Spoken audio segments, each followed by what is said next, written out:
Hello guys, welcome back to another video, and today I'm just going to be talking about my 10 favorite Switch games and why you would buy them and if you should buy them. So stick around to the end to find out my favorite Switch games. This video also won't be talking about games that aren't made by Nintendo, so even though Minecraft is my favorite video game and it's on the Nintendo Switch, I won't be talking about it today. Number 10 was actually the hardest one to come up with, but I went with Switch Sports. It was close to being Pokemon Sword or Bowser's Fury plus Mario 3D World, but that's a port, so I just went with Switch Sports. And it's fun to play with family and friends, but if you have a Wii, you should get Wii Sports instead. But this game is pretty fun to play. And let's move to number 9. Number 9 is Animal Crossing New Horizons.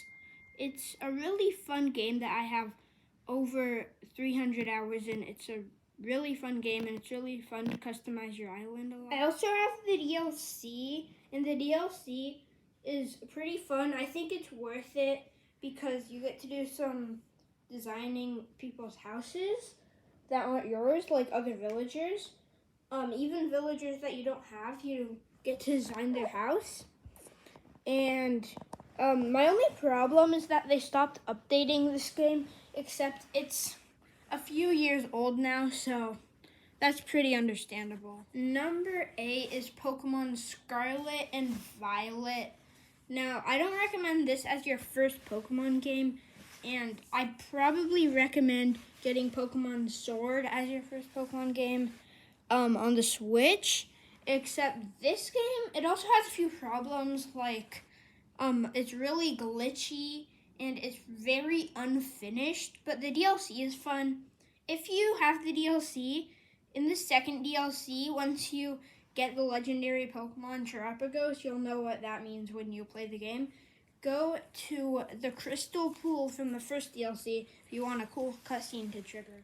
For number 7, I'm going with Pokemon Legends Arceus, probably my favorite Pokemon game because Pokemon is pretty fun, but it's like an RPG, like a turn-based game, kind of.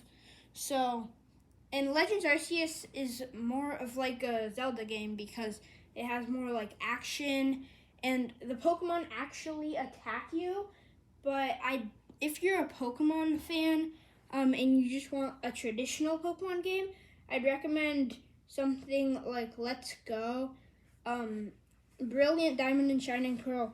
Maybe that game is kind of a bad remake, but if you have a Switch, then you should get that game. But if you have some of the old consoles, then I feel like you should just get the original on the DS. I think that's the console it's on, instead of getting the Brilliant Diamond and Shining Pearl. But anyway, Pokemon Legends Arceus also takes place in the past, which is kind of an interesting twist for this game. And I hope that they make more Legends games because this game was really fun. Number 6 is Splatoon 3 because this game is just like lots of action, lots of fun parts, and then there's also a really fun story mode, and the DLC is coming pretty soon. This game I would recommend more than Splatoon 2 because no one plays that anymore. Also, Salmon Run is pretty fun.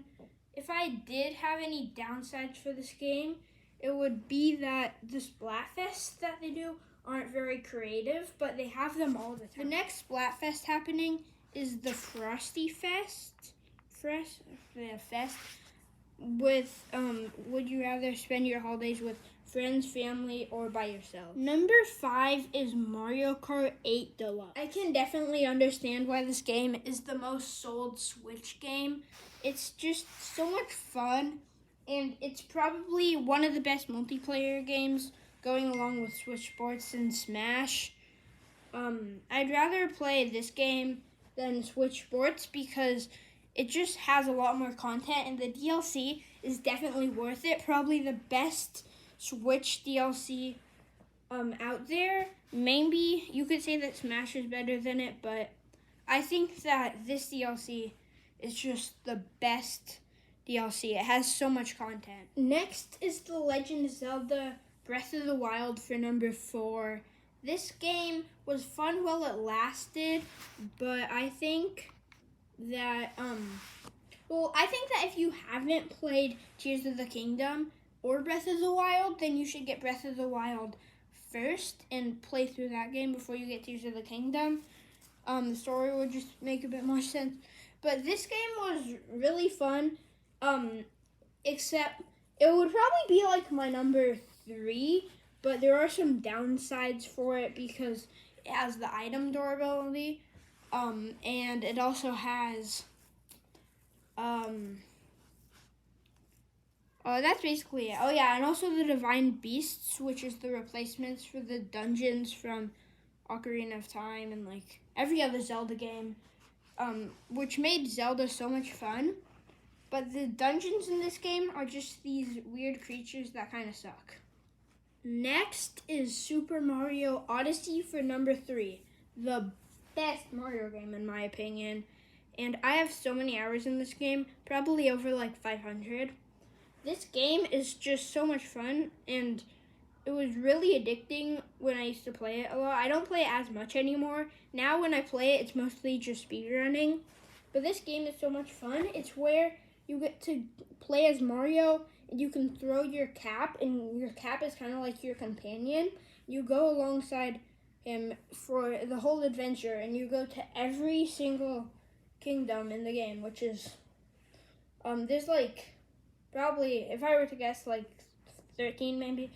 And they're all based off places in the world. Maybe not all of them, because this one up here, Luncheon Kingdom, I think that place is just based off of my stomach. Now, Tears of the Kingdom is just Breath of the Wild, but better. It's just way better. And it improved both of my complaints about Breath of the Wild because, well, being the sequel, it had to fix some stuff. Also, another problem I had with Breath of the Wild that I just realized I forgot is the rain system, where basically it rains and then climbing becomes more difficult. This fixed it with armor that makes it so you can climb while it's raining. And also you can get potions to make it do that. And then there's like the abilities in this game are just way more creative. Like you can literally build machines to torture Koroks and make them give you all their Korok seeds. Of course it doesn't work, and they are invincible, but it's still fun to do. And the fuse mechanic fixed the item durability and just makes, like, you can get better weapons and you can fuse stuff to your weapons, which is so cool. And then the Divine Beasts. Well, this game doesn't have Divine Beasts. It has the, what they're called, or it just has normal dungeons again. But, like, the dungeons in this game aren't as good as Ocarina of Time's dungeons or Skyward Sword's dungeons, but it's just, they're still really good. If I were to complain about this game, it would be the lack of DLC, because there isn't any DLC. Like in Breath of the Wild, they had DLC, which was okay, but this game just doesn't have DLC for some reason, and also it doesn't really talk about the champions that much, and I wish that you could, like, maybe there were side quests where you could use to unlock the champion abilities. And also the sages are just not as good as the champion abilities, but everything else of this game just makes up for that, and then some, because there are 3 levels in the world that are just so much fun to explore. My number 1 spot is none other than my favorite Nintendo game. It is... Okay, now this opening scene just takes too long. It's Smash Ultimate because this game is just so much fun. It has so much content in it. My only problem with it is that the DLC is overpriced, but that's fine. If you want to play this game, you would probably be playing it with your family and friends, but single player is also really fun. It's fun to play competitive. The story mode does suck, except the story mode is worse than a lot of other games, but the story mode is still really fun, actually, even though it does suck. But, well, the story sucks, not the, well, it's fun, so that's really all that matters. This game just has so many fighters in it, and, well, that's it. Bye, guys. See you later.